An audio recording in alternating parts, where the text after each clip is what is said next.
fascinating topic, and we will stay actually in the similar time period in Czechoslovakia and move on to research of Anna Boučková, who successfully already defended her bachelor thesis on two brutalist churches in Czechoslovakia, and she'll tell us more about it. So.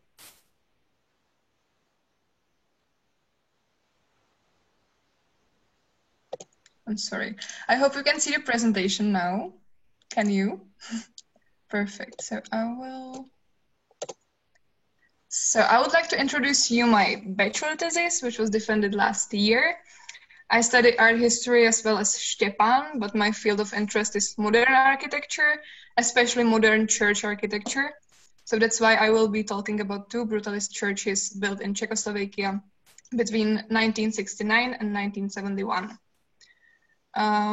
So this is the first church, which is in Prague. The name of the church is now at Jakobsléde Church, but it had no name before. You can see how the church looks like today because it's after reconstruction. The reconstruction was in 90s, and this church is actually my home church since my childhood.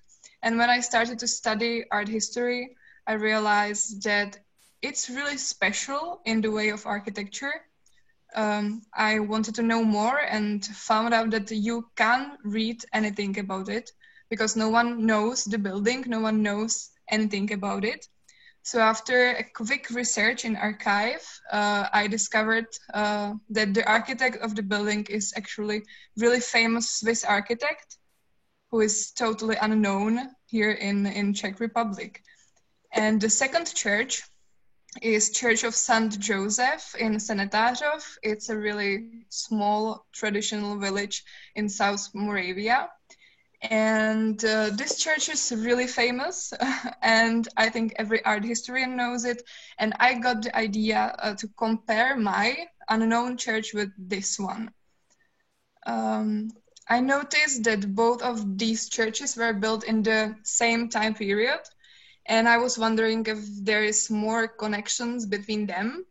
So my thesis was about comparing two stories of two churches from two different locations, but from the same time period. And as you probably know, Czechoslovakia was under communism regime between 1948 and 1989. And it had also a huge impact on church communities. To be a Christian in this time made your life even more complicated because religion was one of government's enemies. In 50s, priests were executed, and during the whole era of the communism regime, churches were also confiscated and sometimes even demolished, as you can see in the picture here. So the fact that a few churches were, on the contrary, built makes them really special, really unique. So that was fascinating for me. And now I would like to say something about brutalism, so you know the architectural style in which my churches were built. So it's our architecture style, and the father of this style is Le Corbusier. You can see him in this picture.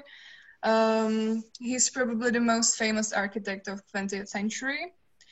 You can see his two very famous churches located in France. And what is brutalism about? It's about truthfulness of material. It's usually concrete, and the shape of the buildings that makes you remember it. I think you can see it in this picture, how the shape really defines the building. And also, it's really important to have in mind that ethics is always the new aesthetics in brutalism ideology. So these are two architects. This is Ernst Giesel, who built the church in Prague. And this is Ludvík Kollek, who built the church in Senetářov. So as I already said, that Ernst Giesel is really famous Swiss architect. And he's actually the only architect from West Europe whose project was realized in communist Czechoslovakia. So it makes the Kobylisy Church, the Prague Church, even more special because it's the only building built in Czechoslovakia by Western architect. And as you all maybe know, that people from West were also enemies of communist government. So that's even more fascinating that someone like that could build a church here. And interesting thing about Ludvík Kolek is that he was originally painter and sculptor, not an architect. And this church was his first piece of architecture. And now I will be just as quickly as possible talk about the connections I found between these two churches. So we already know about the same time period of construction. So again, this is the Prague church, and this is the church in Senetářov in South Moravia.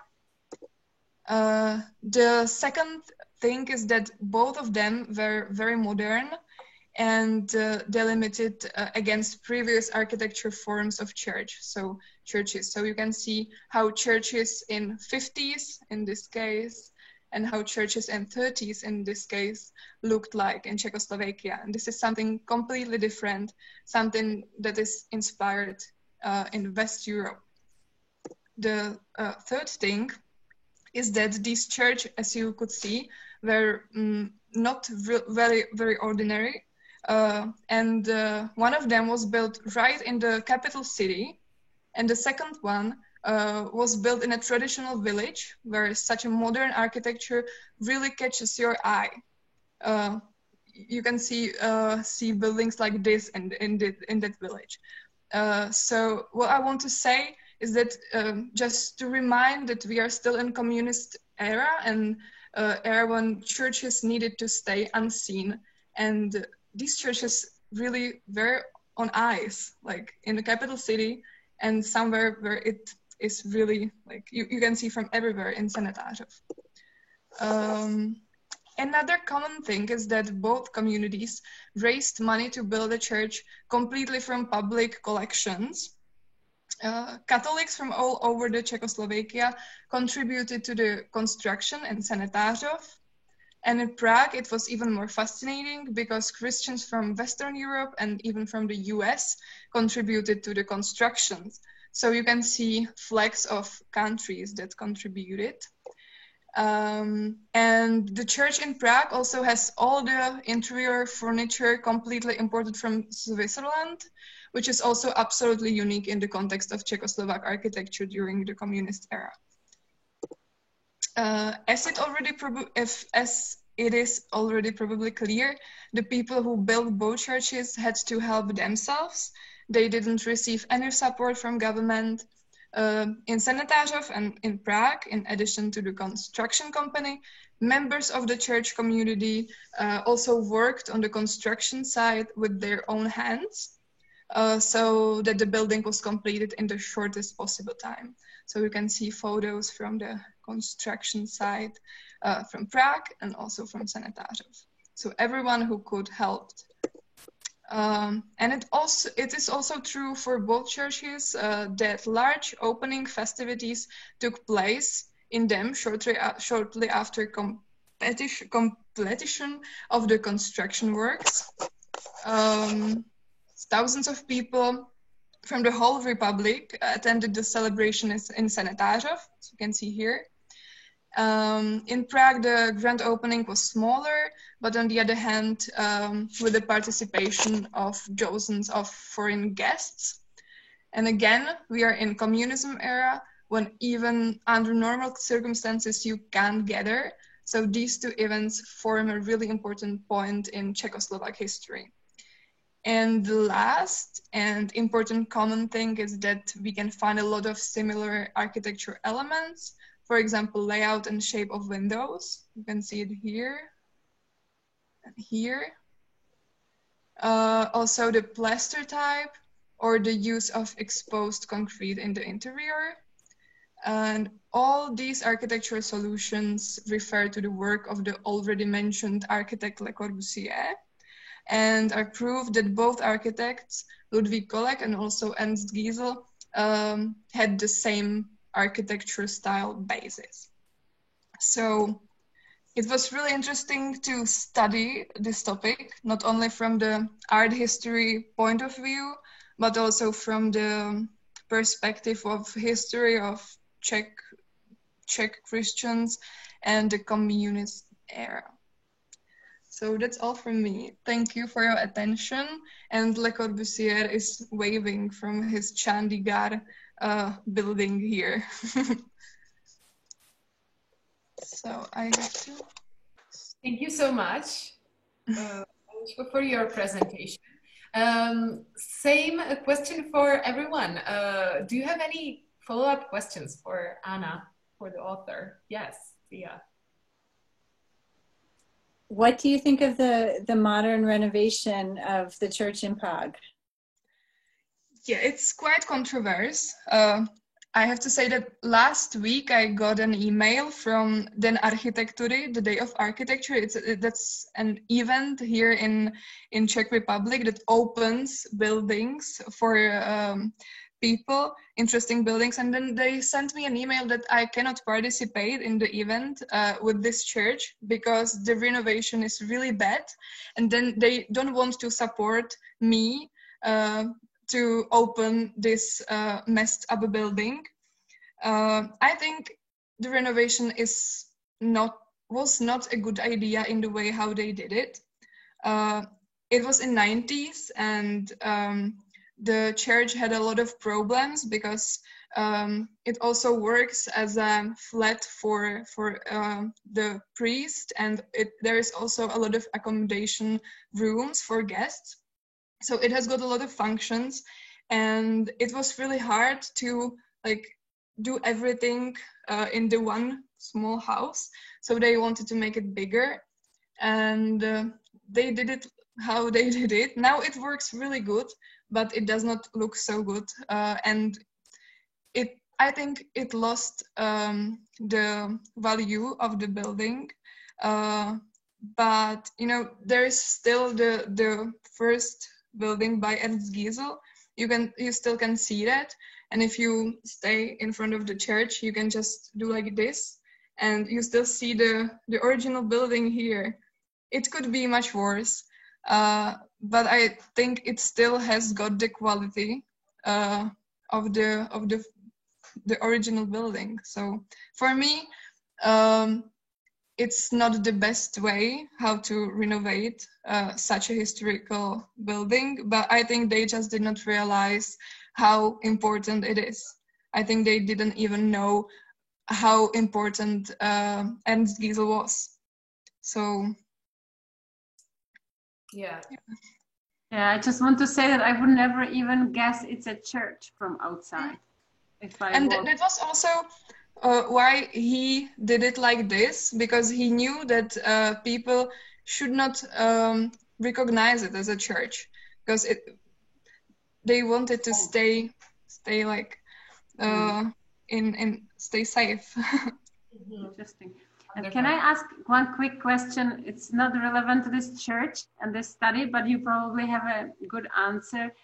Why is this style called brutalism? Does it somehow admit that it makes you feel a little that it's brutal, the style, or do you know? It can be. It can make you feel like it's brutal, but it actually comes from béton brut.